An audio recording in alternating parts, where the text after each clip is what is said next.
Olá pessoal, sejam bem-vindos a Anarres. Hoje retornamos com as leituras de contos no canal, mas agora vamos começar uma série de leituras de contos, especialmente selecionados do blog Base Lunar. É um blog dedicado exclusivamente à ficção científica, que publica contos dos seus membros e de convidados, e estão abertos à leitura.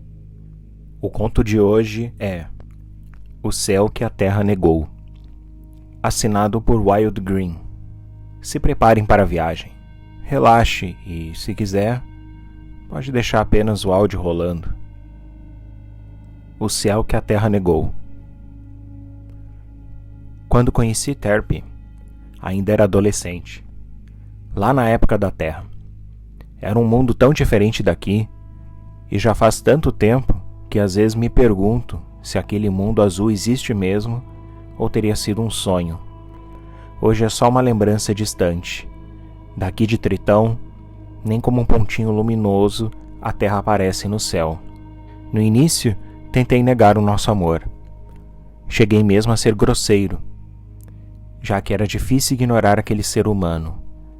Pensei que seria mais fácil se eu fizesse algo bem deplorável a ponto de me tornar desprezível.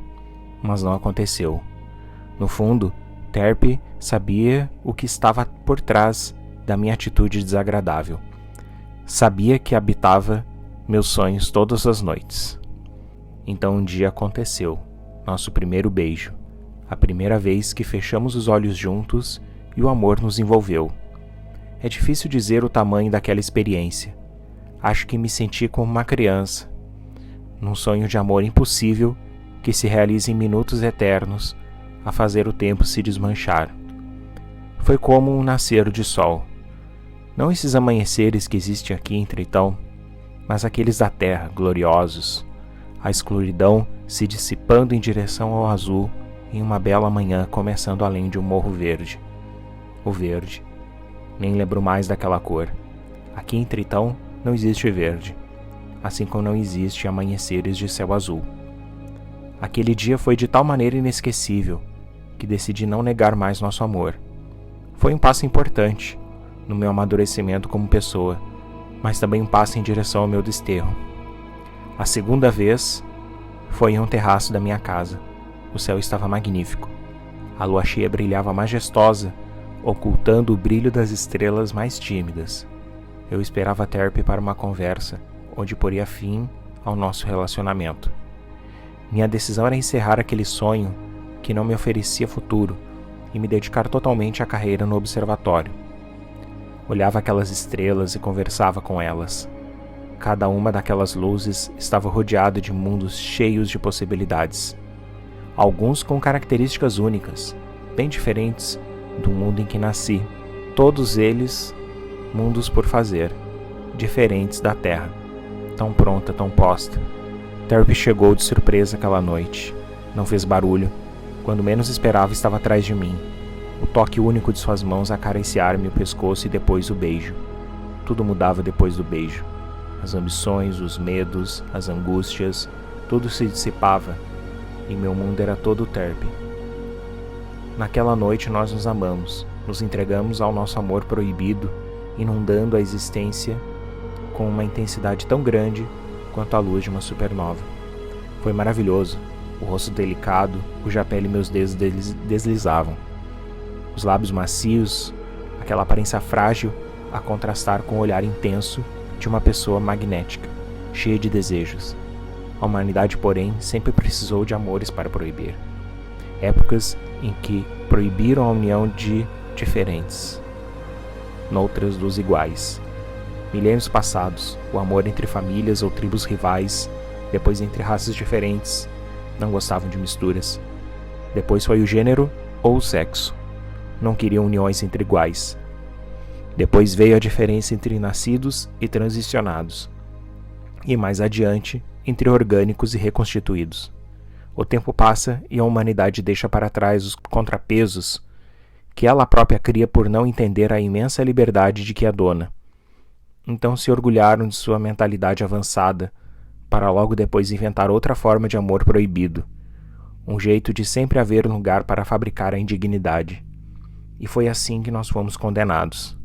Turpie deixou de ser segredo e meu amor clandestino foi descoberto. Fomos julgados, apedrejados e expostos publicamente. Uma multidão de fanáticos me matou. Foi a minha primeira e única morte. Turpie escapou. Era ágil e tinha muitas vantagens em relação às outras pessoas. Não me deixou para trás, todavia. Recolheu meu corpo e usou todas as suas economias para me dar uma nova vida num corpo reconstruído ciberneticamente, que, como tal, não precisava mais dos mesmos sistemas de manutenção dos orgânicos. Não respirava mais, nem comia, nem bebia. Pelo menos não da maneira como fazia quando era orgânico. Minha mente, porém, ainda era a mesma. Embora ainda pensasse como alguém que tem necessidades, sabia que todas elas não passavam de reminiscências, exceto uma, Turpie. Meu amor estava além do orgânico ou do cibernético, provando a todos que onde e como eu existisse, sentiria uma atração irresistível, me levando em direção àquele outro ser.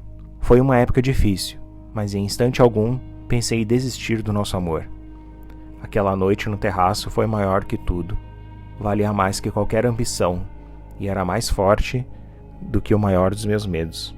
O glorioso mundo do céu azul tornara-se um inferno. Toda sua beleza subitamente dissipara-se como o azul turquesa do anoitecer, cedendo lugar ao escuro de uma noite sem estrelas. Foi então que conhecemos o Projeto Refúgio. Foi Turpie quem viu o anúncio. Uma minoria fortemente desprezada na Terra, devido ao que se considerava perversão da estrutura, estava organizando algo. Um ricaço chamado Jobson, que também tinha lá sua pessoa proibida, rebelou-se contra a ordem estabelecida e investiu pesado na construção de Exoria. O nome em referência ao deus antigo das forças que unem as coisas seria uma cidade bem longe da Terra, onde amantes proibidos poderiam viver as histórias que a Terra não queria ouvir. O destino escolhido foi Tritão, na órbita de Netuno. Uma lua maior que Plutão, que, segundo dizem, num passado remoto, até foi considerado planeta. Tem uma coincidência e uma ironia muito grande na escolha desse destino. Sabe-se que Tritão nasceu junto com a família do Sol, mas era um viajante interestelar que ao chegar foi capturado pela força de Netuno, causando uma grande confusão, porque se chocou com um corpo que já existia ali. Houve explosão, fogo, poeira, e tudo ficou bagunçado. Ao fim, contudo, Tritão se estabeleceu, assegurou um lugar para si, mesmo que distante do Sol. Outro corpo se foi para longe. Não se sabe se extraviou no espaço ou se encontrou seu próprio lugar ao Sol longe dali, onde era um empecilho para a nossa rocha conquistadora. Já vi umas pessoas estudadas dizendo que este corpo era Plutão, nome que curiosamente é a referência a um antigo deus da escuridão. Não para por aí. Como todos nós, nosso novo lar também se orientava no universo diferente de todo o restante da família. Girava ao contrário da rotação do planeta, cuja órbita estava como um filho que pensa diferente do pai. Eu não sei se na Terra essas verdades sobre Tritão já mudaram, mas sabe, aqui nós já narramos essas coisas em festas, como uma epopeia do nosso povo que começara já na formação do nosso mundo. Um jeito, talvez, de nos conectarmos intimamente com a rocha que nos acolheu. Às vezes até parece que ela se sente feliz com essas coisas, como se pudesse nos ouvir, e ao invés de esquecida nesse lugar frio e escuro, se sentir amada por nós. Acho que Tritão já é tão parte da gente que nem sei se a Terra tem algo a nos dar inveja. Lá é belo, pelo menos ao que me lembro, mas é uma beleza exterior, como um rosto bonito. Talvez por estarem mais perto da estrela, eles nem percebam quão importante é o calor que emanamos um dos outros. Por isso é um mundo frio. Há verdadeiros anos-luz de distância entre as pessoas. Aqui não. Em nosso mundo, cada um é uma estrela. Voltando a Jobson e a sua corajosa iniciativa, ele era uma pessoa de pecados. Cometeram o mais grave delito para a humanidade na Terra. Usando de tecnologia para alterar a estrutura de seu organismo, de modo a não precisar se alimentar de animais ou vegetais, aprendera com as plantas o segredo de viver de luz solar. Uma escolha que eu não faria, nem Terp, mas a respeitamos. Nós fizemos nossas escolhas também. A Terra, porém, não tolerava a humanidade geneticamente modificada sob seu céu azul. Chamavam de superplanta, uma forma de desumanizá-lo. Acho que o problema com a humanidade da Terra não é bem a diferença, mas a escolha. Eles têm mais felicidade de aceitar uma coisa quando pensam que aquilo é condição imposta e não fruto de uma vontade livre. Talvez a verdadeira liberdade da condição humana seja algo tão imenso que seu tamanho assuste espíritos pequenos e demasiado tímidos. Então eles inventaram tetos e janelas para reduzir o tamanho do céu. O deserto onde se ergueria a nossa terra prometida era frio e inóspito. Um lugar escuro onde o sol é tão distante que não passa de uma estrela extravagante destoando no meio de outros pontos luminosos menores. Aqui é Netuno quem domina o céu, com seu azul denso e sisudo, como um pai protetor, mas de poucos afetos. Era a localidade mais distante que uma colônia estava sendo fundada. Havia uma promessa de que todos nós acreditávamos, de que a importância de nosso pequeno e atrevido mundo seria como uma base de lançamento para a exploração do cinturão de Kuiper e talvez do espaço exterior. Entre nós, havia esperança de que quando a humanidade por fim tivesse avançado o suficiente para seguir além de Orth, já teria abandonado os preconceitos que nos consideravam aberrações. Acreditávamos que o avanço moral era inexorável para mentes que alcançam prodígios tecnológicos inacreditáveis. E foi com essa esperança no coração que depois de longas 4 décadas de viagem, nós descemos ao deserto gélido e metálico de Tritão. Nenhum dos colonos precisava respirar ou se alimentar como faziam os filhos da Terra. O tempo de viagem também não seria problema para aqueles que não têm a mesma curta longevidade dos orgânicos. Aqui quase tudo vem do nitrogênio e caoticamente ejetado das profundezas, e dos metais que dão serenidade à superfície. Nós aproveitamos e fabricamos a energia que nossos corpos precisam. Ainda assim, vez por outra, nos visita uma saudade do tempo em que éramos menos autossuficientes. Instabilidade, coisa de seres humanos.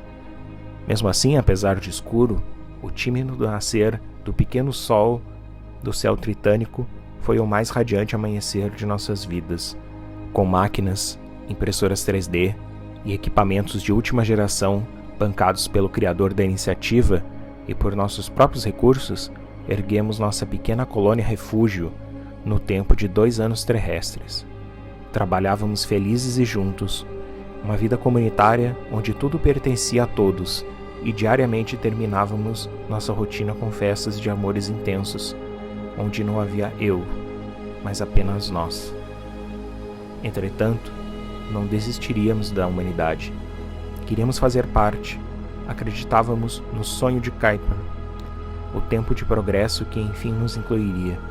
Um dia, porém, para nossa surpresa, vimos um grupo sincronizado de luzes atravessando o nosso céu em direção ao espaço exterior. Todos acreditávamos que no fim o nosso tempo chegara. Alguns, inclusive Terp e eu, acenamos para o céu e entoamos versos de alegria renovada até que as luzes desapareceram no horizonte. Mais luzes surgiram dali em diante, e isso foi se tornando infelizmente comum. A humanidade provando que sua marcha continuava vigorosa. Anos terrestres se passaram. As luzes viajantes aumentavam, indicando que alguma atividade intensa estava acontecendo em Kuiper. Sempre, porém, desapareciam no horizonte. A euforia foi lentamente se dissipando. Aquelas luzes não eram para nós, nunca seriam. Talvez nem fôssemos mais lembrados. A humanidade seguiu seu curso e fomos deixados para trás, tolerados no mundo estéril, onde poderíamos viver como os alienígenas que eles sempre viram em nós. Foi então que aceitamos a verdade, até então rejeitada. A humanidade não nos eliminou porque tal ato bárbaro agrediria a vaidade de sua civilização, mas eles nunca nos quiseram lá. Sempre torceram para que nossos sonhos nos destruíssem no espaço, num exemplo definitivo de que o universo puniria o que escolhermos ser ou amar. Todavia, persistimos, porque nossos sonhos eram maiores que o desprezo deles. O frio de Tritão nós enfrentávamos com o calor do amor que emanava entre nós.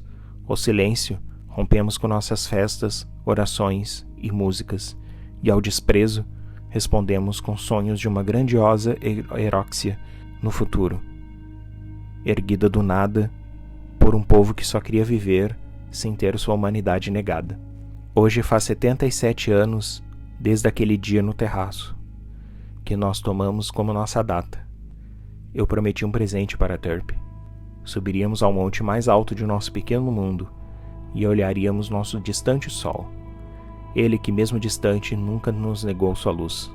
Estou só aqui, olhando as estrelas, e eis que meu amor surge de surpresa, como naquele terraço. E como naquela noite, lá estavam aqueles olhos penetrantes, aquele corpo delicado, aquela pele macia e brilhante. Quero fazer amor nas estrelas, disse. Olhei com surpresa. Então, diante de mim, meu amor fechou os olhos, baixou a cabeça e cumpriu sua promessa. Abriu suas longas e belas asas azuis. Depois, envolveu-me com amor e ternura. Nos beijamos e saltamos em direção às estrelas, sem chão, sem paredes, sem passado. Só nós, em um céu imenso ao nosso redor, sob a luz de incontáveis estrelas que ninguém, na tão iluminada terra, jamais poderá contemplar.